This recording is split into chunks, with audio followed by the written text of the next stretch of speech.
तो अपने कंप्यूटर को वेब सर्वर बनाने के लिए हमें क्या करना पड़ेगा, कोई भी ऐसी एप्लीकेशन इंस्टॉल करनी पड़ेगी जो हमारे नॉर्मल कंप्यूटर के एज ए वेब सर्वर बना सके, जिसमें कि मैंने आपको बताया कि वैम्प इंस्टॉल कर सकते हैं, जैम्प इंस्टॉल कर सकते हैं। और आज हम आपको बताएंगे कि अपने कंप्यूटर में जैम्प कैसे इंस्टॉल करके अपने नॉर्मल कंप्यूटर को वेब सर्वर बना देंगे, और लोकली जो भी वेबसाइट हम बनाएंगे अपने उस वेब सर्वर पे रखेंगे, और वो वेबसाइट हम वेब ब्राउजर के थ्रू एक्सेस करेंगे, राइट। तो इसके लिए क्या है, आप इस वेबसाइट पे जाइएगा, ये मैं आपको स्क्रीन पे दिखा रहा हूँ, apachefriends.org/download.html, या फिर आप इसको सर्च कर लीजिए डाउनलोड जैम्प। जब आप डाउनलोड जैम्प करेंगे तो सबसे ऊपर टॉप पे apachefriends.org/download.html ये वेबसाइट है। इस वेबसाइट के द्वारा हम इसको डाउनलोड कर लेंगे। This is the official website, okay. Download jam पे दिस इज एब्सोल्युटली फ्री, आपको कोई भी एक्स्ट्रा चार्जेस इसके नहीं देने हैं, किसी तरह का आपको पेमेंट नहीं करना है, फ्री ऑफ कॉस्ट है। तो यहाँ पर देखेंगे ये जैम्प फॉर द विंडोज के अवेलेबल जैम्प है। इसमें यहाँ पे आप देखेंगे डिफरेंट डिफरेंट वर्जन है पीएचपी के, PHP 7.3.0, this is the latest version. तो बेटर ये होगा कि जो भी लेटेस्ट वर्जन है हम उस पर अपनी वेबसाइट को डेवलप करें, तो आप यहाँ से इसको डाउनलोड कर लीजिए। जब आप डाउनलोडिंग आपकी कंप्लीट हो जाएगी, तो मैंने ऑलरेडी इसको डाउनलोड कर लिया है, इसको आप रन कर देंगे, इंस्टॉलेशन आपका शुरू हो जाएगा।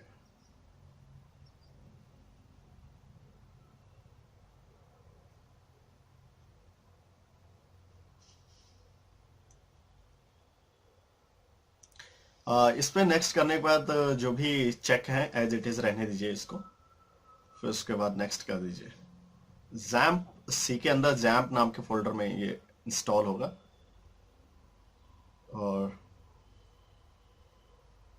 ये एक नया पेज खुल जाएगा, बैकग्राउंड में आपका इंस्टॉलेशन चलता रहेगा। तो यहाँ से क्लिक करके इसको कर लीजिए ओपन, और बैकग्राउंड में इसका इंस्टॉलेशन स्टार्ट हो जाएगा। जब तक बैकग्राउंड में इसका इंस्टॉलेशन कंप्लीट होता है, तब तक आप क्या करेंगे, ये जो जैम्प के बारे में शॉर्ट डिस्क्रिप्शन बताया गया है, इसके बारे में आप पढ़ लीजिए, क्या क्या कर सकते हैं इस पे जैम्प पे अपने लोकली में इंस्टॉल कर ले, ठीक है।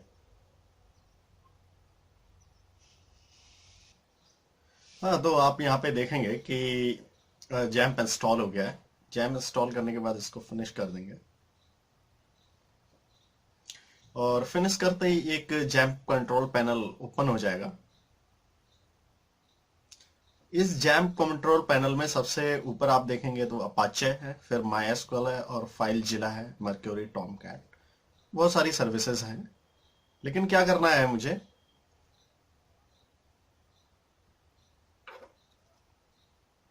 ये जो अपाचे सर्विस है ये मेनली वेब सर्विस है, वेब। जब ये स्टार्ट आप कर देंगे तो ये वेब सर्वर की तरह काम करने लगेगा, और अगर इसे स्टॉप कर देंगे तो आपका वेब सर्वर जो कंप्यूटर है वो एज ए वेब सर्वर काम कर रहा होता है, वो बंद हो जाएगा, राइट। कॉन्फ़िगर कर सकते हैं लॉग और बहुत सारी चीजें हैं, जो यहाँ पर अलग अलग ऑप्शन है जिनको एक्सेस करके अलग अलग काम किया जाता है। बहरहाल जो हमारा काम है वो अपाचे और माइस्क्ल है। पीछे मैं आपको बता चुका हूं कि जो वर्डप्रेस वेबसाइट है वो actually combination of the PHP language उसमें यूज हुई है, जो कि प्रोसेसिंग लैंग्वेज है, जो क्या करती है, टेक्स्ट को प्रोसेस करके as a HTML web browser के लिए सेंड करती है। लेकिन ये जो डेटा एक्सेस करती है वो डेटा एक्सेस होता है डेटाबेस से, और डेटाबेस जो पीएचपी के साथ कंपेटेबल है वो है माइस्क्ल। तो यहां पर मेनली दो चीजों की हमें रिक्वायरमेंट है, पहली तो अपाचे वेब सर्वर की, और दूसरी माइस्क्ल डेटाबेस की। अपाचे वेब सर्वर रन हो रहा होगा, और जिसपे वर्डप्रेस इंस्टॉल करेंगे, जो कि पीएचपी का सीएमएस है, कंटेंट मैनेजमेंट सिस्टम, पीएचपी में डेवलप्ड है। तो जब ये पीएचपी में डेवलप है तो ये इसकी बैकग्राउंड में रन होने वाला डेटाबेस माइस्क्ल होना चाहिए। अगर वहां पर एसक्यूएल या फिर कोई और डेटाबेस यूज किया जाता है तो उसके साथ में बेटर कनेक्टिविटी नहीं बना पाएगा, पीएचपी एंड माइस्क्ल। तो यहां पर दो सर्विसेज स्टार्ट करने की जरूरत है, एक तो अपाचे जिसके कारण हमारा कंप्यूटर वेब सर्वर बनेगा, और दूसरा MySQL, जिससे कि एक डेटाबेस हमारे कंप्यूटर के अंदर जो इंस्टॉल हुआ है वो एक्टिवेट हो जाएगा। और ये दोनों सर्विसें जब एक्टिवेट हो जाएंगी, एक्सेस हो जाएंगी, तो हम उस पर वर्डप्रेस को अपने वेब सर्वर पे आसानी से इंस्टॉल कर सकते हैं, राइट। तो इन दोनों को स्टार्ट करने के लिए इस पे स्टार्ट पे क्लिक करेंगे तो ये स्टार्ट हो जाएगी। फिर ये इस तरह से आएगा कि defender want to block some features of this app. तो आपको क्या करना है, इसको अलाउ कर देना है, अलाउ एक्सेस। तो चूंकि जो भी डेटा ट्रांसफर होता है वेब सर्वर से वेब ब्राउजर के लिए वो फायरवॉल के थ्रू होता है। तो जब हम इस सर्विस को स्टार्ट कर रहे हैं तो फायरवॉल जो विंडो डिफेंडर की बाय डिफॉल्ट इंस्टॉल्ड है विंडोज 10 में, तो वो पॉपअप होके आ जाती है। आप देखेंगे यहाँ पे विंडो डिफेंडर की जो फायरवॉल है वो पॉपअप होके आ गई है। उसने कहा है कि ये सर्विस को हम एक्सेस नहीं होने देंगे जब तक कि आप अलाउ नहीं करोगे। तो आपको क्या करना है, इसको अलाउ कर देना है, इसको भी।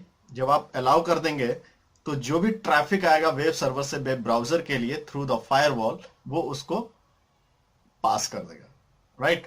तो इन चीजों का ध्यान में रखना है कि ये दोनों सर्विसेज आपकी रन होनी चाहिए। अगर ये प्रॉपर रन हो रही हैं, it means your computer and web server is ready to create a website in WordPress.